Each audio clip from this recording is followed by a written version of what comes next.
mais biso tokolanda toujours Martin Fayulu. Yé Muzito na matata pono ba ministre Kabila te. Peuple congolais na lobi boye. Biso tolobaki boye. Lamuka eza ya peuple. Soki olongwe lamuka bosana biso.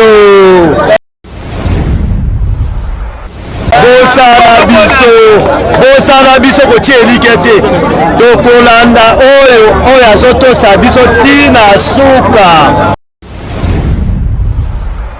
Oti Matata Mponyo atikaki ndako na ye ayaki na ndako ya Muzitu. Eske Muzitu alibaka longa na lamuka? Tozwaka bapolitisien na biso na maloba. Kabila nani Félix alobaka oyo akotrahiri lisanga oyo. Mbondo pe bilakeli mabesala nini elanda ye.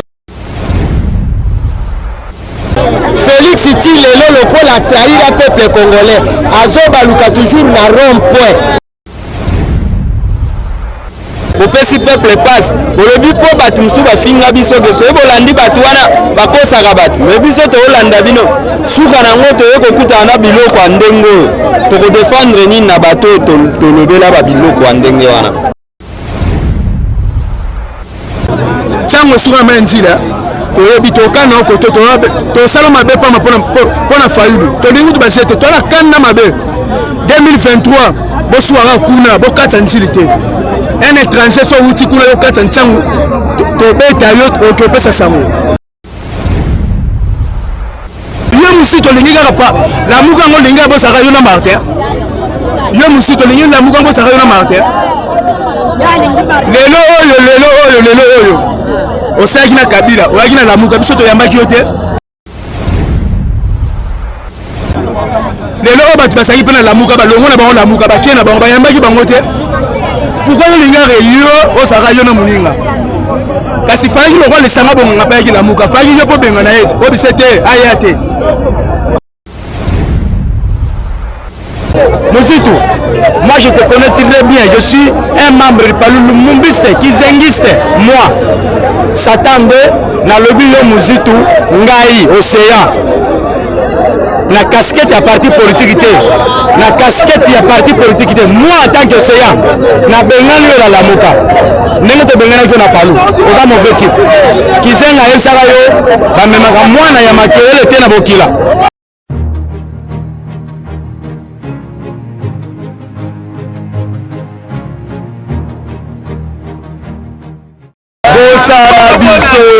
Bosana biso kotie elikete tokolanda oyo azotosa biso tina suka Matata Mponyo aza pe congolais aza congolais lokola biso mbisi elandaka mai so omoni mai ekei boye mbisi efo ekende Matata Mponyo ayebi tina Kongo mobimba Matata Mponyo aye moko te Kongo mobimba bayebi tina bekete lobi peza kule pafa Fayulu moto nyonso efaya kuna ndenge ni yo lelo kete lokola Matata Mponyo akomi kuna moyena koma nasala boye eza te ye Muzito na Matata Mponyo baministre ya Kabila te lelo yo boya moninga mpona nini Fayulu maboko pe pembe aza contre moto bato nyonso akoyamba bango ciao mama journaliste nakoki kobakisa moke c'est parce que nakotuna Muzitu nazotuna nde Muzitu nazotuna nde Muzitu eske soki Matata Mponyo atikaki ndako na ye ayaki na ndako ya Muzitu eske Muzitu alibaka longa na lamuka? Question ya liboso ya mibale eza boye eske Matata Mponyo na Muzitu basala na gouvernement ya Kabila te mutuna ya mibale yango wana nakobakisa boye biso tozwaka bapolitisien na biso na maloba. Kabila nani Félix alobaka oyo akotrahiri lisanga oyo mbondo pe bilakeli mabesala nini elanda ye. Félix ti lelo lokola trahir a peuple congolais azobaluka toujours na rond point biso pe ba peuple tolobi boye balobaka ke Bemba nde moto asala Fayulu Katumbi asala Fayulu bango bazwi bakoti na kati ya union salite lelo totikalaki na deux leaders mais soki Muzitu penza si réellement alongo na lamuka ami trahir ye moko mais ayebaka ke kote akei komikunda politiki na ye kashe na ye ya politiki eke kokufa kuna lokola Bemba na Moïse Katumbi mais biso tokolanda toujours Martin Fayulu peuple congolais aza na nsima Fayulu bango bakende mais napesika yeba akende mama elonga na koloba boye so matata mpona alandi président eli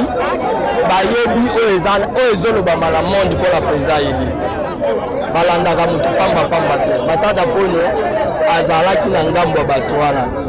biso président eli toza na chômage tosalaka te toala ndako ta bato oyo baosala baolanda biso seke bayebi bamoni lobi okozala ndenge nini toyebi bango yaa nde bakala mais mpona eloko ka camarade Muzitu soki na obenge camarade ya yebi dajo na benge camarade toutine na palu Muzitu toutine na palu biso na palu tobenganaka bacamarade ezala secrétaire général ezala ye mo patriarche tobanda obenge camarade babanda obenga biso camarade nabengi ndeko wana ya ngai papa na biso ancien premier ministre Muzitu na regrete na eloko ya sali ngai soki nazongisi makanisi na nga nsima kokufa oyo tokufa na poma tete bakotela biso na baarme seke ezalaka ye nde ye mpenza alongolisa mama lor na kati ya parti palo alongolisa mama lor na kati ya parti palo mais nzela oyo aponi akende kaka me ngala oyebisa ye mpe baseni président eli mokolo Muzitu akonfirme ke akei abenga biso na Saint-Thérèse thermomètre Saint-Thérèse ye mpe Muzitu ayala martine politique lobi biso bato vimisa yango bino bakameramen bokende na martine na ye tokozala te eza ye moko botala ozala combien de personnes biso tension ekende na Saint-Thérèse wana ezali nayoki pena pasi po leloko oyo ezosalema mpona biso bato ya BDD eza pasi pena eloko nini baawela po séparation ekota omona ke bozala na bainfiltre to babiro na bino eza travaye te bopesi peuple passe bolobi mpo bato mosusu bafinga biso ke soki bolandi bato wana bakosaka bato me biso toolanda bino suka nango toye kokutana na biloko ya ndenge oyo tokodefendre nini na bato tolobela babiloko ya ndenge wana omona ke pesi biso ka pasi soki eza ya solo basanonse mpo to ekarte bango na mitema na biso mpo motema mutu ebimisa makila ya boye te mpo mona pasi azoyoka omoni tolobi pena tozoyoka pasi na biloko esalemi wana biso peuple congolais vraiment doit décider mais tozala décider mpo toza na mutu oyo aza lokola kozonga ya mwana ya nzambe lisusu na kati ya mabele oyo eza déjà délivrance dia tokomi komona balanga nzambe baloba pouvoir pour le peuple par le peuple c'est que pouvoir eza ya baparti politique te pouvoir eza ya biso ya peuple congolais biso oyo Muzitu azoluka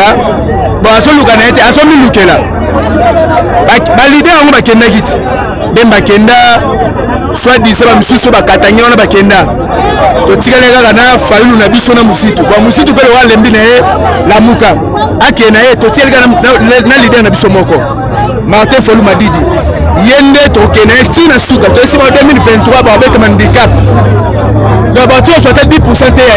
ya baélection na bango eloko vraiment toyebaka mingi mais en tout cas vraiment mais Muzitu nde atika kotina bato na ye na batv bapota Martin Busoba po déjà mpe bapota Busoba na ntiango tozala bato Busoba na biso so Muzitu alinga mona yango amona yango na ntango kie batika kopota biso mwana na biso Martin Fayulu président ya 2023 batika kopota Busoba so balaka batv mpona bilobaloba mais Bruno yo mpo omoloba lelo komoloba lelo na Martin Fayulu yo lelo ezalaki lisouta Muzitu na tv banda obeta yango te okoma lokola nde porte parole ya Martin mais lelo oyo lingo bandofinga Martin toyebi so okeba ntango esuka na mai ya nzila toyebi tokana okoto tosala mabe pamba mpona fayulu tolingi tubasi te tola kanda mabe 2023 boswara kuna bokatsa ntili te un étranger so wuti kuna yokatsa ntsangu tobeta yo okopesa sango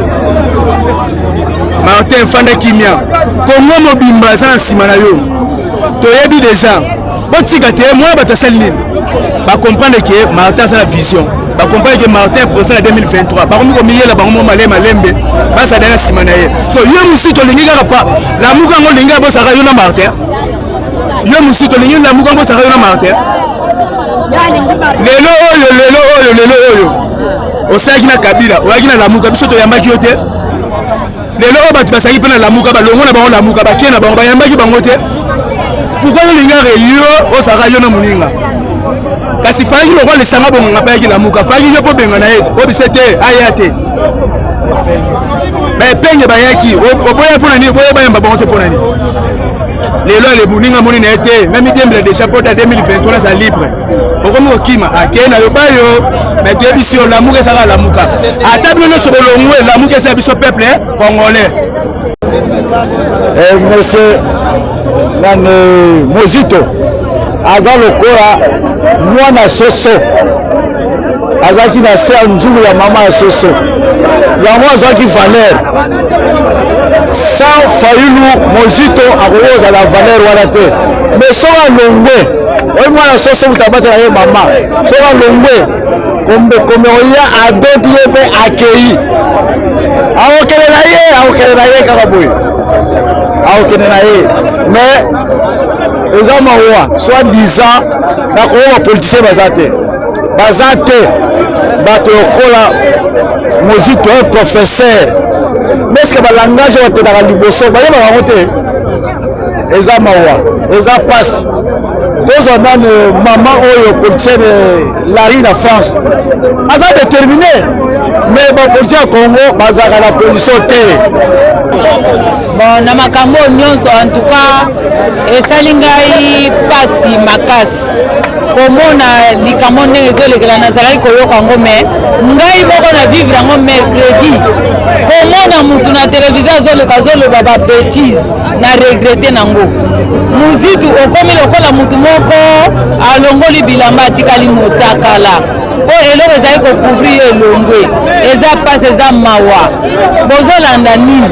bino bapoliticien congolais bokomisi biso desordre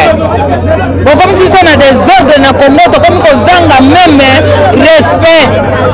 ezopesanga mawa mpe pasi mais na félicité papa Fayulu po ete atikali netre